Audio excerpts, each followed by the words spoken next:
So, as a learner, I had lots of anxieties and frustrations I wanted to ask, and having seen Paul's videos, I know there's no one better than him to answer these questions, and I love the way you logically, clearly explain these facts in your videos. So, in your opinion, would most experienced drivers pass their driving tests now, and what kind of percentage would and wouldn't, in your opinion? What do you think? I'd say probably about 5% would, probably, based on watching people driving around. But it depends on like, the age of them, because your age and how long you've been driving, that's quite a difference.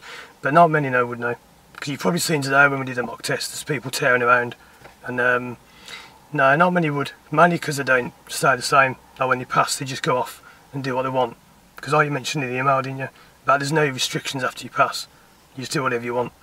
So people think, well, who cares, I'm just going to speed, I'll do whatever I want. And there's no, what's the word, no sort of recrimination. So yeah, most people wouldn't, some would, but some wouldn't. Okay. Your driving was good. Okay. And do you think a 30-minute one-off driving performance around some local roads is really the best way to judge if someone will be safe for the next 70 years, all over the UK or potentially around the Europe and the world? No, it doesn't work. We know it doesn't work because examiners know it doesn't work that well. Have you seen about the new test? I mentioned some stuff about it, haven't you? Like, they were going to make it, for people who don't know, that you had to do 120 hours of driving lessons. That was 100 in the day, 20 at night, in the dark. That was going to be spread over at least a year. You would have had to do, what was it now? Because I can't remember now, there was a lot of things you had to do. You had to be over 30 to have passengers. Otherwise, if you were under 30, you weren't allowed passengers. You were going to have, what was the other ones I said? There's lots and lots of things they were saying, but it didn't happen.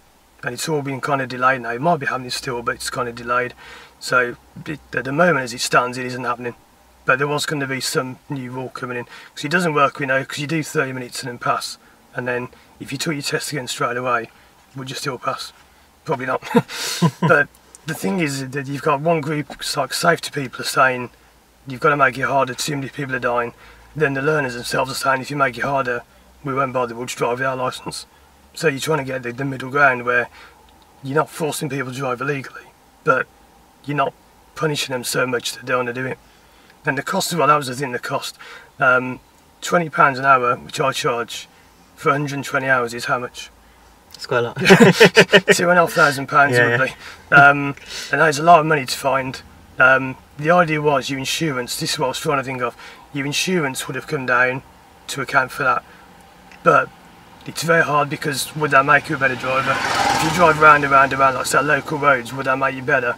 And would that make insurance less? That's the question. It's a good question. We know, because people often think, oh, instructors think the test works. It doesn't. We know it doesn't work. Not perfectly anyway.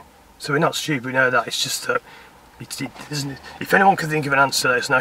Because everyone wants to know what the ideal test would be. So, in your view, what would be the ideal way of giving someone a licence, judging whether they're good enough for the next however many years? That's a hard one to answer. I'll have to come back on that one. Okay. Yeah. No, I mean, the best way would probably be minimum 50 hours. Because it's not too bad, it's not punishing, but it's good enough. Like 40 hours is the average for a 17-year-old. It does change as you get older. I've had pupils up to the age of 60, and that takes normally longer. You can't say always, but it normally does. For probably 50 hours, probably spread over at least 6 weeks. Because some people do it all in 1 week. I don't agree with that, as you might know from my website. I don't like doing 1 week. Yeah, I know you're very I mean, even 3 weeks isn't bad, because at least you're doing 3 weeks, but 1 week where the emphasis is on passing, not learning, that's what doesn't work. But I'll have to do a video on that. Yeah. I'll put your question to start and I'll answer that better. But I'll have to think about that one. But yeah, don't mind if we've got a few more. Yeah, that's good. Okay. People are bound to be overcome unnecessarily by nerves. Yep. So wouldn't a gradual examination process be better? And wouldn't it be better if the instructors who followed the learners for longer periods, undoubtedly the best people to judge their driving ability, better than anyone else, wouldn't it be better if they had rights on deciding whether someone should get a licence? Yep. It'd be good if you was an examiner, because that's what we all want to do. But the problem is with that, you'd have what's the word, like bribery coming in, where people say, I'll give you some money if you pass me. And it has happened in the past where instructors have said to people, if you give me, I think it was £3,000 he was charging, I'll do the test for you. There was an instructor in Birmingham who was now in prison. Well, he was in prison because he was charging £3,000 to do tests for pupils. so it leaves it open to that problem. So yeah, it is better though if you get if it's all graduated, because the day of the test, like today when you've done your test, it's not like a real drive, is it? It doesn't feel the same. If you drove now with the cameras off and with me not here, it's not the same. No. So it is better if we assess them, but it's just the way it is. Which is, I know it's annoying, but that's the way it is. It would be nice if we could do that, but the examiners wouldn't want to lose their jobs. So that's the main problem. But yeah, that is a good way of doing it. So graduating, okay. and maybe let another instructor to assess them. But then you still have the problem of saying, I'll pass yours if you pass mine. But yeah, that's the problem. Okay. Do you agree with the common saying that you only learn to drive for real after you've passed the test? What does this statement mean to you? Yeah, that's something a lot of people say about you learn after you pass. What do you think it means before I answer? It means you'll become more independent, you'll become more responsible for yourself and others, and that's something you cannot experience as a learner with an instructor with you all the time. That's it. Because what some people mean is you only learn like to speed after you pass. Because they say you pass, then you go out and speed and park where you want, and break the limits, and do whatever you want. That's what they mean. So it is true in a way because you do get more experience, but not in the way that people mean it. Because they don't mean it like, oh, you know, who cares about the rules, I'll do whatever I want. You know, I'll just move off wherever I want, don't bother looking, don't bother signalling. So it is true in a way, but not exactly. That's the other thing on the other question about what I was going to say. There was going to be a probationary period of 1 year after you pass, where you were totally monitored. You was going to have like a black box in the car, which monitors your speed and that. And then if you didn't drive properly, you'd have your licence taken away. So that would have been good to get. That would have answered that question. But yeah, it's not. It isn't true, but I know why people say it. Because if you learn properly before you drive, you are supposed to drive like that after you pass. I know people think you pass, then you drive like that. And when you learn, you drive like this. But they are the same. You're supposed to learn and drive after the same. I know people don't because they're human and they don't, but you are supposed to. Okay. That's what I do. It's a very fair answer. Yeah. Are learner drivers who approach the test standard, about to take their test, ready for the test, at the high standard they need to be for the test, technically and theoretically some of the best drivers around? Yep, I know you're going to say that, yeah. This is something a lot of drivers won't agree with, but learners are actually better than normal drivers in some ways. Glad you think that. Sometimes. Yeah, not always, but sometimes. I've got to be careful what I say, but if you have a particular kind of driver, think of a stereotypical speeder, boy racer, they're not, because you know they apply the rules incorrectly. But someone who's driving really well is actually better than a full licence holder, sometimes in some ways, because they've kind of got me nagging them to slow down. Exactly, yeah. Yeah, but as a full licence holder thinks, who cares, I'll do what I want, there's no comeback. And often there isn't, because now speed cameras are turned off in Birmingham. I don't know if you know, they're all turned off in Birmingham at the moment. All right. You can speed through them, you won't get caught.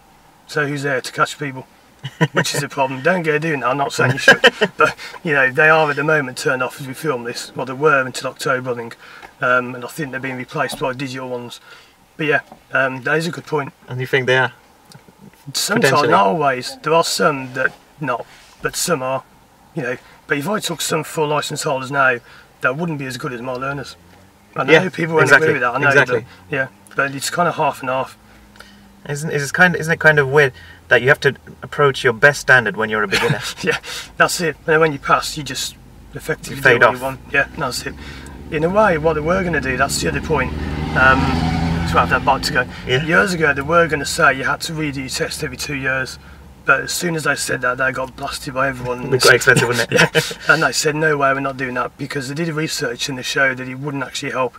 They did retest a lot of people, and I can't remember what they said, but I know there was some research that showed it didn't actually help. Because they were kind of going into test mode, passing, and then going back to what they normally do. So, you know, it's the same problem you always have. It's the same cycle over again, rather than a permanent change in their attitudes. Yeah. It's hard for me. I have tests every 2 to 4 years. I have an examiner sit in the back and have to watch me teach. And if I do wrong, I lose my job. So I always have to keep high level. That's why I do my videos, so I can watch myself back and see am I doing it right. And if I don't, then I lose my job. So there's more pressure on me than high pressure on the instructor. Yeah. But I know you're a very good instructor, so I'm sure you're fine. I try to be. And do you think, I know you used to have a video where you said many elements of the driving test are artificial. Do you think many aspects of the driving test are trivial and just unrealistic? Some of them are. Which video was that? think you used to have one. You mentioned it was artificial or something, but oh yeah, it's a long time ago. I remember saying it, but I've done it about 100. Yeah. Some of the parts are, for example, I'm just trying to think of a good example. The emergency stop. Because if they say to you stop, have you ever done a real life emergency stop? Nope. No. So you're quite lucky. Well, you could drive maybe. No, because the more you plan, the less you do them. But for example, it's that car, the lights are broken on the left. That red car, the brake light's broken. The show me tell me when they ask you, are your lights working? How would you check? Does anyone ever really bother doing that? I know they should, but does that driver do it? Because their light's broken. So, yeah, like the emergency stop. If someone says stop, is that really like a kid jumping out in front of you? It's nothing like the same. But the problem is, it's the same answer really. How else would you do it? Would you have to employ your kid to jump out in front of the car at a certain time? There was one once, that bike reminds me where that man is. You know, on the bike test, it's not the same, I don't think now. The examiners used to stand by the side of the road and jump out and shout stop. But one day he got the wrong bike and he flattened him because he wasn't the learner he thought he was. So it just proves that the test doesn't really simulate real life. So it should be better, but again, how would you do it? It's always the problem, the same old problem, how do you make it better? And every instructor and every examiner is trying to wrap their brains thinking, but how do you do it? This is the problem. So in conclusion, we know there are several imperfections and it's far from ideal. Yeah. But when you consider how to improve it, there aren't many avenues to go down because of difficulties in finance and practical difficulties. Yep. So ideally it would be better, but how do we do that? If anyone knows, let me know. Because I've been trying to think for 10 years how to make it better, but they do listen, the DVSA do listen to people with ideas, but it's just so hard to get it through because it has to go through Parliament or whatever, and it's just a long process. Okay. But yeah, those are the main questions I wanted to ask. That's fine. So, nothing else. That's good. That's some good questions there. No, we didn't practice this before. That was just off the cuff. That's just some questions I wanted to ask for the opportunity. That's good. That's really good. But yeah, those are all the main anxieties I had as a learner. Some frustrations I had. Why? Why should I be judged for every slight mismaneuver I do, whereas the experienced drivers who theoretically should be leading by example can do what they want. We listened on that test when we did the test. I tried at the end to not say much negative. You try and be positive as much as you can. You don't just say you rubbish, give up, because that just destroys people. That's the sign of a good instructor. But try and be positive, but there's always something positive you can take away. Anyway, so that's still good. But yeah, we can end the video there. That's great. That's great. Thanks. Right, see you next time. Okay. Yeah, that's still good.